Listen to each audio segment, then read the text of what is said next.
به نام خدا. هنر نزد ایرانیان است و بس. هنر فرش و قالی ایرانی قدمتی چند هزار ساله دارد که در جهان معروف و از زبان زده است.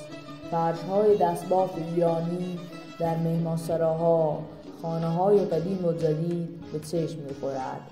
قالیبافان افراد هنرمند و هنردوستی هستند که با رویا و خیال زیبایشان بر روی فرش‌ها نقش خاطره می‌زنند و دانه به دانه و رج به رج خیال می‌پردازند. روزهای خوب و خوش را در تار و پود آینه می‌بینند. نقش ترنج و گل‌های آبی را با دستان نازک و هنرمندشان دانه به دانه گره می‌زنند. مادران و دخترانی که در سکوت بافتن قالی زندگی‌ها را می‌سازند و در کنارش کودک و فرزند را درس زندگی آموختند.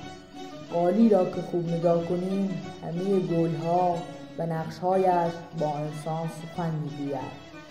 چقدر خوش آب و گل و زیبا و پر از نقش و نگارهای قدیمی و جدید که هنر دست زنان ایرانی است.